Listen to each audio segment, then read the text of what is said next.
Hello guys, I just finished reading this book by Dino Buzzati, the Tartar Steppe.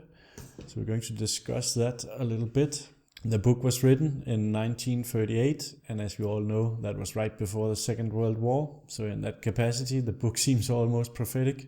But the main theme of the book is how time just passes us by, but we'll get back to that. The premise of the book is that the main character is stationed at Fort Bastiani, and that could really be anywhere. It is purposely vague in describing the surroundings and everything else, but it's a fort on top of a mountain overlooking the Tartar Steppe, and the soldiers in the fort keeps on looking at the mysterious desert, waiting for the enemy to come. And when Drogo first arrives at this desolate place, he wants to immediately leave, but for some reason he stays. And he gets stuck there in his humdrum world, getting used to the rhythm and all of the routines in the fort. But he has a hope that one day the time wasted there will be redeemed by maybe the enemy comes. He has more than one opportunity to leave the fort, but decides to stay on. And the way the book is written, Drogo could be anyone. It could be you, it could be me. And Fort Bastiani might be anything from your life. It might be your workplace, where you go every day in the hope that you get promoted, but it never happens, and life passes you by. It might be you're doing a startup, waiting for that big payoff, putting in all of the work, with nothing to show for it. In a way, sometimes a little hope might be dangerous, but let's not try and interpret the book. It's so vague that you could pretty much read anything into it you want.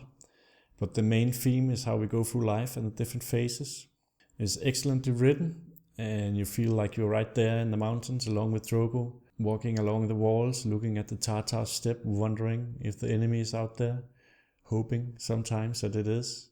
A vain hope that maybe its best will never be fulfilled. The main reason I picked up this book to read is that it was recommended by Nassim Taleb, the author of The Black Swan, which is one of my favorite contemporary authors. And the book did not let me down. I really like the Tartar Steppe, and we're going to take a look at it now. I'll read some of the passages to show you what you can expect. And already on page 51, there's a description of the journey of life that I think is great.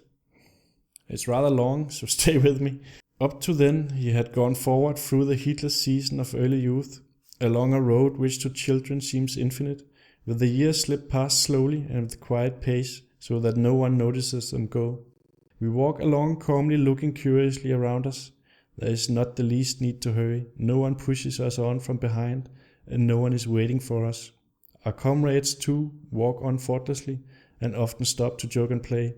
From the houses and the doorways, the grown-up people greet us kindly and point to the horizon with an understanding smile. And so the heart begins to beat with desires at once heroic and tender. We feel that we are on the threshold of the wonders awaiting us further on. As yet we do not see them, that is true, but it is certain, absolutely certain, that one day we shall reach them. So that is the description of childhood. We are not in a hurry, everything's great, we're having fun, we are there with all of our friends, and the grown-ups in the windows are looking on with a lot of affection and pointing towards the horizon. Is it far yet? No, you have to cross the river down there. Go over those green hills. Haven't we perhaps arrived already? Aren't these trees, these meadows, this white house perhaps what we were looking for? For a few seconds we feel that they are, and we would like to halt there. Then someone says that it's better further on, and we move off again unhurriedly. So the journey continues, we wait trustfully, and the days are long and peaceful. The sun shines high in the sky, and it seems to have no wish to set. But at a certain point we turn around, almost instinctively, and see that a gate has been bolted behind us, barring our way back. Then we feel that something has changed. And that's when we pass out of childhood and youth. And there's no going back. The sun no longer seems to be motionless, but moves quickly across the sky. There is barely time to find it when it is already falling headlong towards the far horizon. We notice that the clouds no longer lie motionless in the blue gulfs of the sky, but flee piled one above the other. Such is the haste. Then we understand that time is passing and that one day or another the road must come to an end. So now we realize that we do not have infinite time, and time has sped up. At a certain point, they shut a gate behind us, they lock it with lightning speed, and it is too late to turn back. But at the moment, Giovanni Drogo, that's the main character of the book, was sleeping, blissfully unconscious, and smiling in his sleep like a child. Some days will pass before Drogo understands what has happened. Then it will be like an awakening. He will look around him incredulously. Then he will hear a din of footsteps at his back, will see those who awoke before him running hard to pass him by. To get there first, he will feel the pulse of time greedily beat out the measure of life. I really like that sentence as well. He will feel the pulse of time greedily beat out the measure of life. There will be no more laughing faces at the windows, but unmoved and indifferent ones. And if he asks how far there is still to go, they will, it is true, still point to the horizon, but no good-naturedly, not joyfully. Meanwhile, his companions will disappear from view. One gets left behind, exhausted, another has outstripped the rest and is now no more than a tiny speck on the horizon. Another 10 miles, people will say, over that river, and you will be there. Instead, it never ends. The days grow shorter, the fellow travelers fewer. At the windows, pathetic figures stand and shake their heads. At last, Drogo will be alone, and there on the horizon stretches a measureless sea, motionless leaden. Now he will be tired. Nearly all the houses along the way will have their windows shut, and the few persons he sees will answer him with a sad gesture. The good things lay further back, far, far back, and he has passed them by without knowing it. And then it continues a little bit until the end and the death. And obviously this is a striking image of how we all sort of run through life. We start out at a leisurely pace as children, and then the pace picks up, and less emotion becomes involved in it, less curiosity. And we always think that the great thing is just beyond the horizon. When we're in kindergarten, we think the great thing is in high school. When we're in high school, the great thing will be at the university. And when we are in university, the great thing will be when we get the first job. And of course, we discover that it's not. It never is. It's just different. But it's the illusion that we all chase. We chase our own tail until we die. Not a very cheerful thought, but nonetheless, that is the theme of the book, I think. Of course, you might read it and think something else. I'm just going to proceed through it, and I'm going to keep it spoiler-free, and I'll just pick some passages that I like and that further expands on how this theme runs through the book. And also I think that it's a comment on how what is great about life is surprises. And how we get dulled by monotonous rhythm of routine and stuff that just makes it hard to separate one day from the other. Yesterday and the day before it were the same. He could no longer have distinguished one from the other. Something which happened 3 days before or 3 weeks before seemed equally distant. Thus unknown to him, time fled on its way. So that's how all of the days came together for him. Patrolling the fort, guard duty, talking to his colleagues, waiting for something to happen. 22 months had passed without bringing anything fresh, and he had stayed there waiting, as if life could not but be specially lenient with him. Yet 22 months are a long time, and a lot of things can happen in them. There is time for new families to be formed, for babies to be born, and even begin to talk. There is time for a man to die and be buried, for his son to be able to laugh again, and in the evenings take the girls down the avenues and past the cemetery gates without a thought. So there's time enough to start a family, and your kid will have speech, and there's time enough for a father to die and his son to almost forget about him and be happy again, passing past the cemetery. And obviously nothing happened for Drogo in those 22 months, other than the seasons changed and he got older.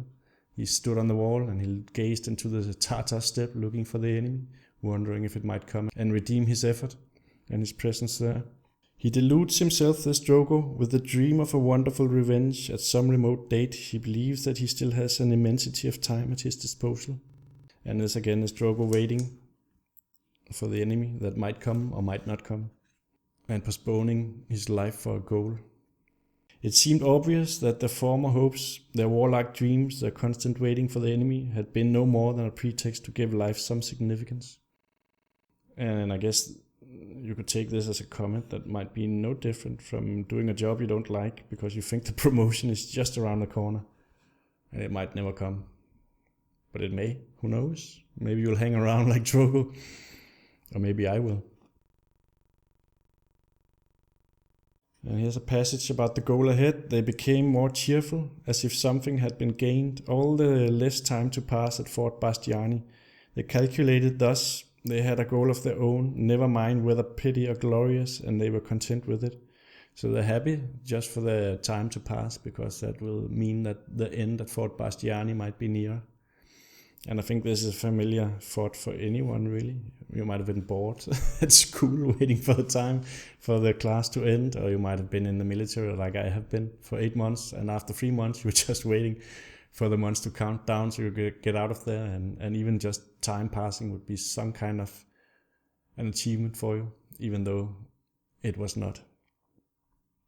And here's an image of time as a river, and this goes back to Heraclitus. You cannot step into the same river twice, it keeps on moving. Time is a torrent, it is never the same, from moment to moment. Everything goes by, men, the seasons, the clouds, and there is no use clinging to the stones, no use fighting it out on some rock in midstream. The tired fingers open, the arms fall back inertly, and you are still dragged into the river which seems to flow so slowly yet never stops. There is no point in fighting the river of time. Cannot stop it.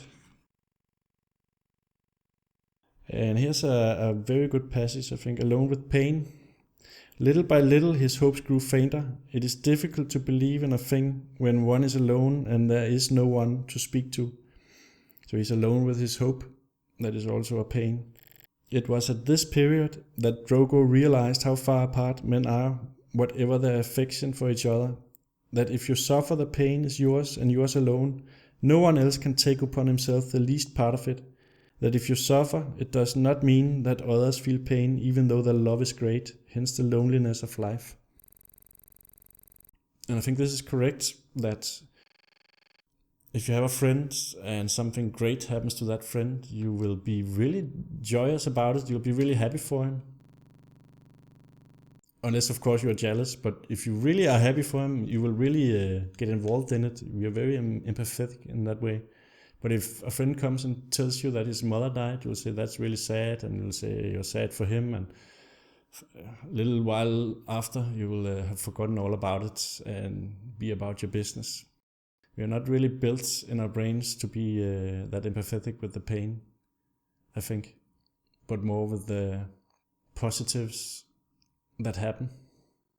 In the same way that we think it's very tragic if someone dies, if we think they have a great life. But think about that yourself when someone comes to you next with bad news or with good news, and see how you react in both instances and how long it'll affect your feelings after you're done interacting with that person. So Drogo perseveres in his illusion that the really important things of life are still before him, and he's getting old, but he's still looking upon the step something might happen to redeem his life. He had not the slightest suspicion that evening was a very sad occasion for him, that on these very stairs at that very moment his youth was ending, that the next day for no particular reason he would not go back to the old ways, nor the day after, nor yet later on, never. And that's when Drogo all of a sudden didn't want to do anything physical, and he started walking slower.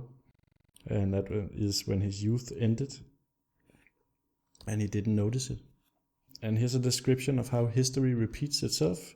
Drogo's friends like to linger at the door of the houses they have built themselves, and content with the career they have made, to watch the river of life, they amuse themselves by picking out their sons among the whirling multitude and encouraging them to hurry, to outstrip the others and arrive first at the goal. That's pretty much what every parent has been doing since the dawn of man. Getting their kids to run faster, strive for that goal. The great thing is just around the corner, out there in the horizon. Go get it, tiger. Don't stop and smell the flowers.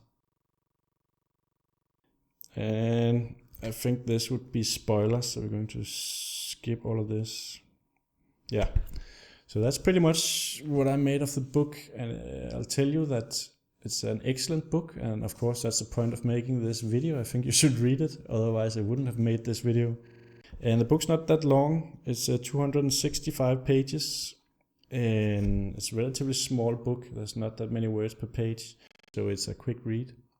And all of the details of Drogo and the city and the fort itself and the mountains are so vague that you end up reading in a lot of your own life into what happens to Drogo. In that way, the book is like a mirror. You hold it up and it doesn't judge you, but in it you see something of yourself. Let me know in the comments if you read the book, what you think of it. Thank you for watching, and I'll catch you all next time.